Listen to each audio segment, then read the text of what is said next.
A ladder, the ladder that reaches all the way up to our mission.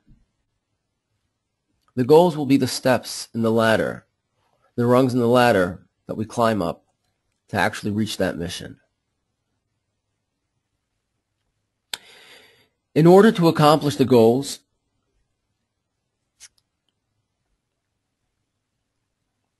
we set up specific tasks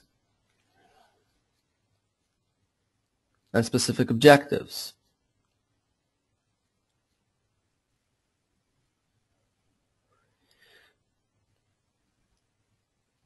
Therefore, the goals are at the highest level in the logic model.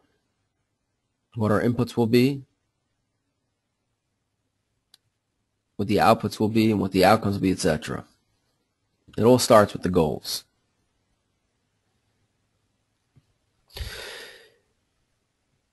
That being said, unless we know what the mission is, we have no way of establishing goals. If we have no way of establishing goals,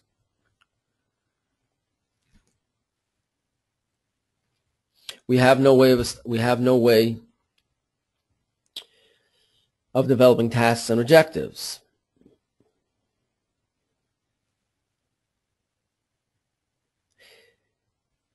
If we don't have a mission, we don't have goals, we can't effectively establish a logic model. We don't know what the inputs should be because we don't know what the outcome needs to be. So it all starts with the mission. Let's take a look at method of competition.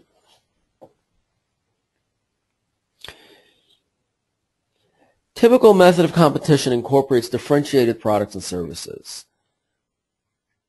This would be the rationalization and development of innovative and superior products and services.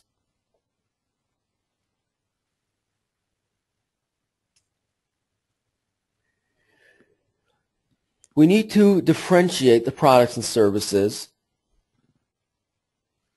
compared to the competition.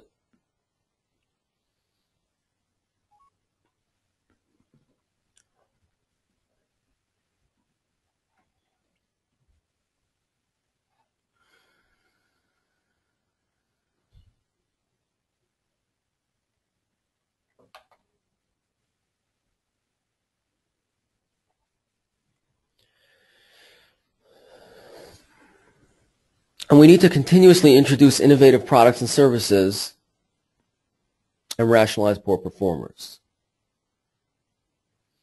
So basically, we need to do a good job at identifying customer needs.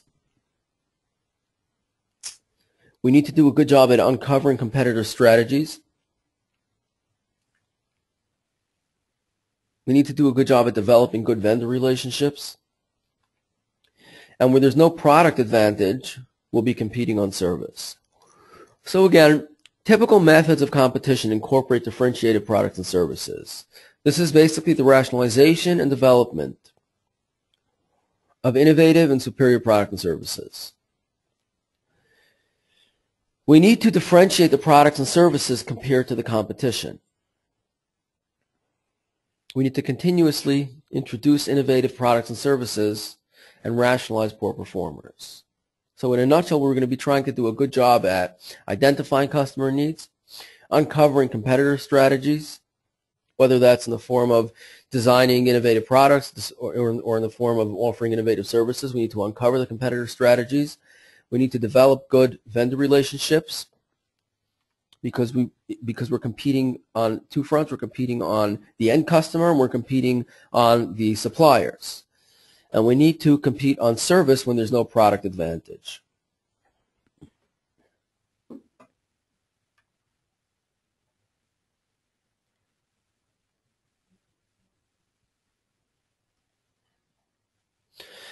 Next, let's take a look at strategy development.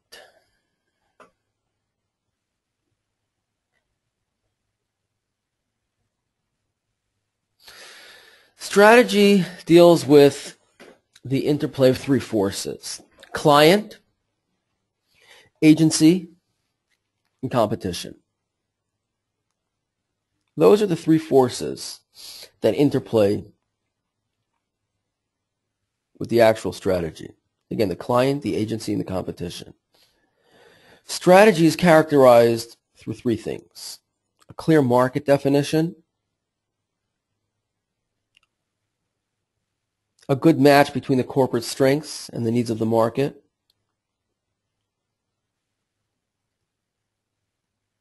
and superior performance in the key success factors of the business.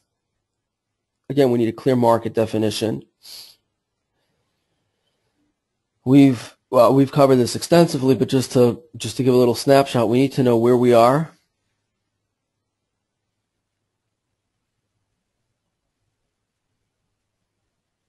and where we're trying to get to. We need a good match between the corporate strengths and the needs of the market. Again, we've covered this extensively as well. More specifically, we've taken a look at the SWOT model, where we look at the company's strengths, weaknesses, opportunities, and threats, and then we build on opportunities. We eliminate the threats.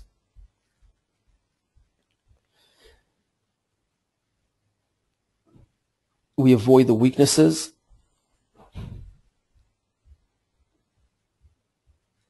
And we resolve the weaknesses,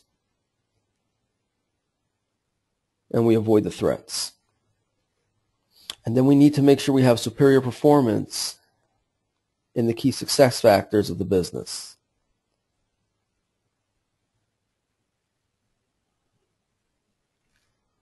For example, we've covered this in the running our agencies efficiently webinar. Let's just let's just take one example of the 80-20 rule. If we know that 80% of our funding or 80% of our success is built on 20% of our efforts, so we need to make sure we have superior performance in that 20% input. So again, strategy is characterized through clear market definition, by being a good match between by providing a good match between corporate strengths and the needs of the market, and by maintaining superior performance in the key success factors of the business.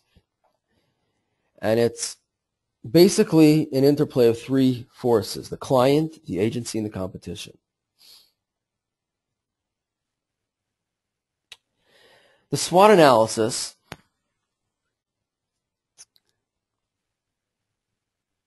deals specifically with the strengths, the weaknesses, the opportunities, and threats as they relate to the agency's mission, vision, and values. For example, if we have a hunger problem in a community and we decide to solve that problem, we're going to provide food vouchers to all the hungry people. Now, we know that there's a gang in town that likes to raid all the soup kitchens. Okay? Being that we don't actually operate any soup kitchens, we just provide vouchers for, say, homeless people to go buy food in ShopRite. The gang in town that raids the soup kitchens is not a particular threat to our agency. We don't really focus on soup kitchens. We have nothing to do with the soup kitchens. But at the same time,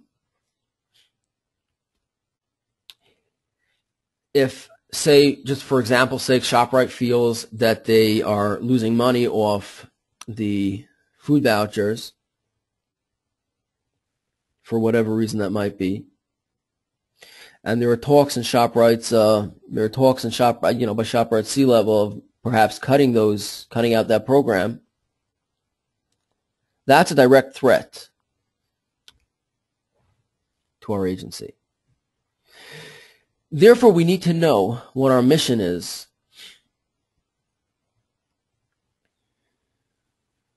in order to effectively determine the strengths, the weaknesses, and the opportunities and threats as they relate to our agency. Because again, if our mission is to establish soup kitchens all around town, then that gang in town may just be a direct threat to our agency. We need to take that into account before developing a growth strategy. Versus if we supply homeless people with food vouchers, then the gang is not a particular threat. If our mission is to provide food vouchers to all the homeless people,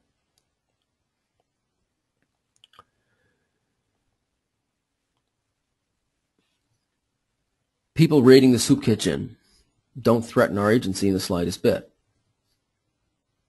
At the same time, on the flip side, if our mission is to provide food vouchers, then if ShopRite is in talks to cut that program, that's a direct threat to our, I'm sorry, on the flip side, if our mission is to provide if we provide soup kitchens, if we establish soup kitchens, then the gang in town would be a direct threat, but the ShopRite's board meeting to cut the food voucher program has nothing to do with our agency, because again, here our mission is to provide soup kitchens. So in order to effectively assess the strengths, weaknesses, opportunities, and threats, we need to know our mission. We need to have a mission in place. Now, the SWOT analysis takes the micro, macro, and industry environment into perspective when developing the strategic plan. Now, again, our micro, macro, and industry environment are all dependent on what our mission is. If we establish soup kitchens, then we're going to be taking a look at, say, what kind of programs do food manufacturers offer? How can we stock up our soup kitchen? Where can we get food from? On the flip side, if our mission is to provide food vouchers, we're not going to be looking at the food manufacturers. We're not going to be looking at them. We're going to be looking at, say, ShopRite or Walmart or any shopping store that we want to take our food vouchers. Where are they up to? So again, unless we know a mission, we cannot effectively assess the macro, micro, and industry environment.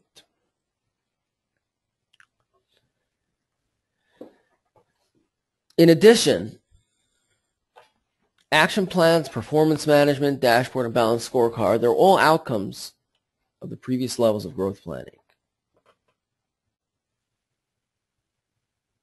We're going to develop our action plans. We're going to develop performance management programs. We're going to develop our dashboard, and we're going to set up our balanced scorecard based on the previous levels of growth planning.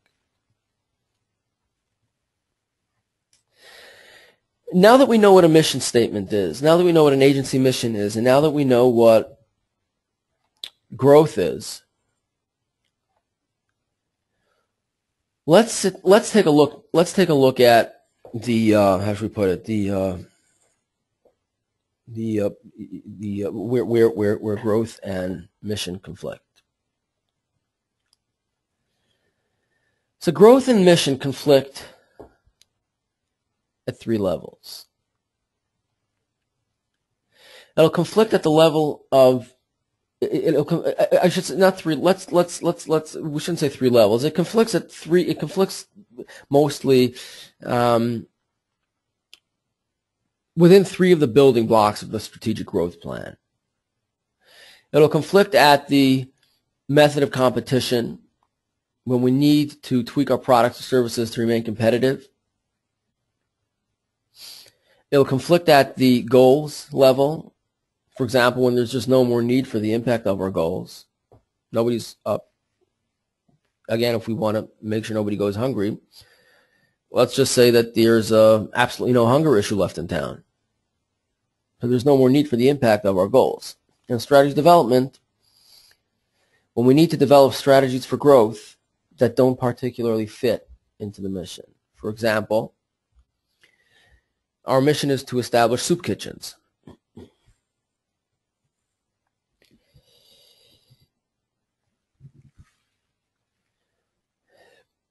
we managed to get 75% of the hungry people into the soup kitchens. The other 25% for the last 3 years, no matter how much we tried, there was just no way to get them into the soup kitchens. And we'd like to conquer 100% of the market, 100% of the homeless market. We'd like to